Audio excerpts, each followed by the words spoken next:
So, hello mga kulit shop, isang magandang hapon po sa ating lahat. Ayan, so nandito pa rin kami sa Sitio Ragatan, Bangkod, Indang, Cavite, no?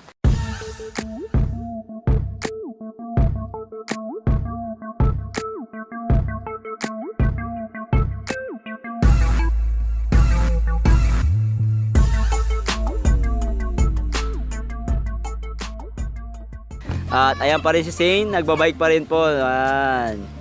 So again, ngayon lang po ulit kami nakabalik dito at kung mapapansin niyo po ang buong lugar, unti-unti na pong nagiging brown ang mga damo dito, ano. So, sign po na talagang palapit na po ang summer kasi natutuyo-tuyo na yung mga dahon-dahon, ano.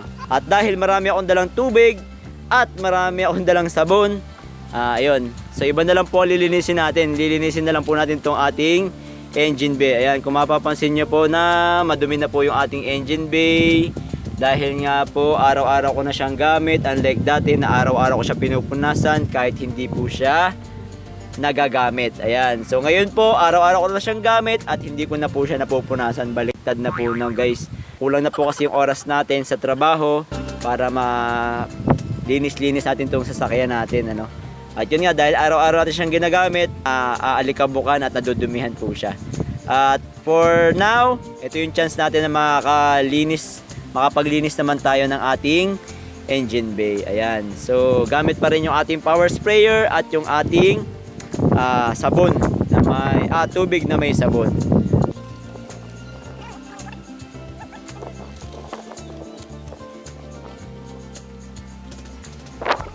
Alright, so samahan nyo ako guys kung paano ko lilinisin yung ating engine bay. Kahit na noon pa ay na-video ko na rin kung paano ako naglilinis ng engine bay natin.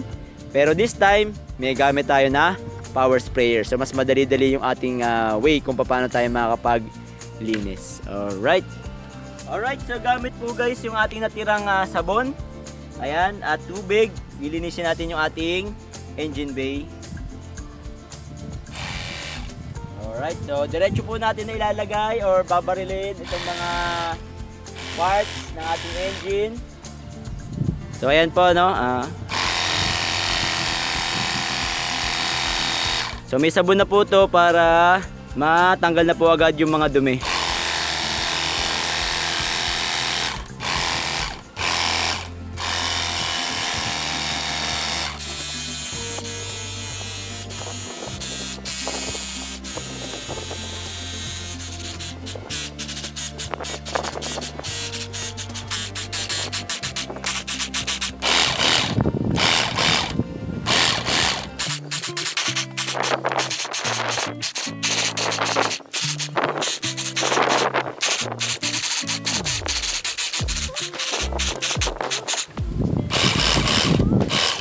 So ayan guys, baril-barilin lang natin.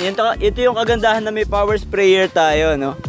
Matipid sa tubig, tapos matipid sa oras kasi hindi na natin kailangan pang kuskusin yung mga singit-singit. Dahil konting baril-baril lang natin, ayun, natatanggal na at nasasabon na natin yung mga parts, no. Hindi na natin kailangan pang punasan. Although kailangan pa rin naman natin punasan kung gusto niyo na punasan para mas malinis. Pero kung nasa alanganing lugar kayo tulad nito, malilinis nyo siya ng hindi nyo na kailangan pang madumihan masyado, no? So tanggalin ko lang yung mga dahon-dahon kasi ito ay naka-park sa mga ilalim nga ng puno sa school. Hindi maiwasan na may mga dahon-dahon sa mga sulok-sulok. Kung gusto nyo naman, haluan nyo rin ng degreaser yung ating sabon, tubig para mas maganda yung pagkakalinis natin. Iba kasi pagka may degreaser, mas malakas yung power niya na makapagtanggal ng mga dumi. Pero yung sabon, sumasapat na yan. So ayun, na ubos na yung ating laman ng tubig natin, no? At kahit papaano naman, tanggal na yung mga dumi. Dito kami nag-car wash ngayon sa, ayan, ito yung misis ko, ay naglilinis ng interior. Wala tayong magawa dito tayo. Wala tayong may content. Gawa tayo ng content. Power sprayer sa loob, yung hose. And then, magbanlaw na tayo.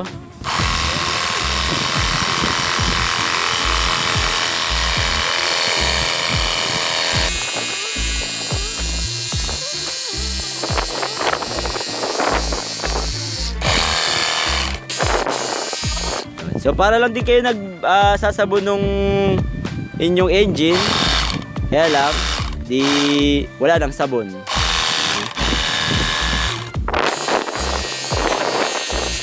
So ayan, tutuyuin ko na lang yung engine bay natin mamaya at tayo ay okay na. Ayan. So we're all set. O, dalawang 7 liters lang na Wilkins, di pa nga to ubos itong isang to. So dalawang 7 liters lang yung ating na-consume halos. Makakapag-car wash pa nga tayo dito sa gubat So tingnan nyo naman, gubat na gubat At ito lang ang dala natin, pero tayo ay nakapaglinis ng ating sasakyan. Alright, so ganun lamang guys. So kailangan lang natin tuyuin to. Kuha lang tayo ng ating kanebo. Ito ang ating pang tuyo. Hindi pa natin nagagamit to guys. Tingnan nyo. Bagong bago pa. Gamitin ko na lang kaya yung luma. So gamit pala ni Mrs. yung luma. Gamitin na natin para sabay-sabay na tayo matapos ng gawain natin. Kane-kanebohan. Alright, so ito, tuyuin lang naman natin to ng ating kanebo. Ang ganda nito, lapad pa Lapad nito guys Magkano bili ko dito? Parang 100 pesos lang yata. Guys, ang laki nito pwede pang hatiin. Ang laki 100 pesos lang to. At nakakatuyo naman Ayan. So sa mga magtatanong guys, bakit hindi ko na inoberan yung alternator natin? Pwede naman yun guys, basta wag nyo lang bababarin yung alternator nyo ng tubig. Ayan. So kung mapapansin nyo, hindi ko masyadong tinutukan ng tubig yung alternator Ayan, para hindi siya mababad. Masisira lang naman yung alternator natin kung siya ay mabababad. So tuyo-tuyuin lang natin guys. Punasan lang natin. And then later on, sprayan natin siya ng ating yung ginagamit natin na Microtex Sun Shield.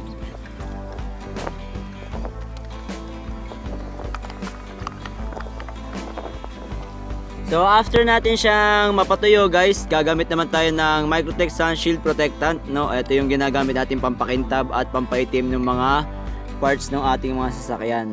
Matagal na natin gamit to. So siguro mga 7 years na natin gamit to. So ang gagawin natin, spray lang natin doon sa mga parts ng sasakyan natin. Lalong-lalo na doon sa mga plastic parts at saka yung mga black parts.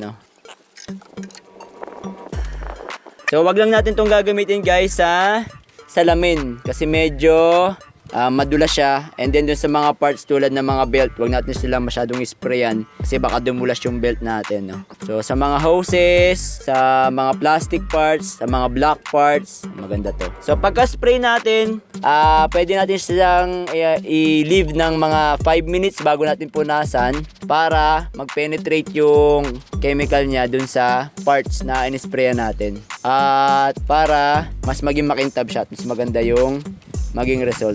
So pwede rin naman siya sa mga metal parts tulad nito, yung housing ng ating air cleaner at yan sa mga hose. Very applicable siya. So patuyuin ko lang ng konti bago natin siya punasan.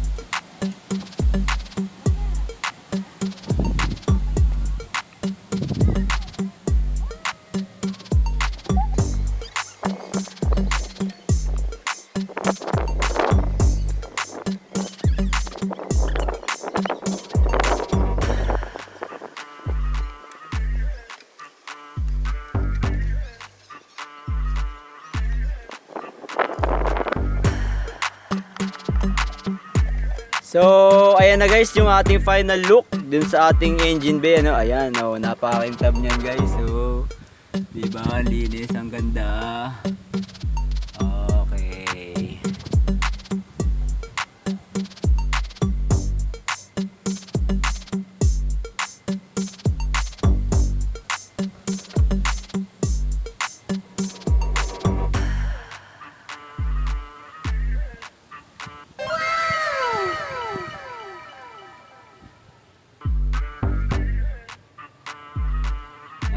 Alright, so Ayan, so ganyan lang po tayo maglinis guys ng ating engine bay.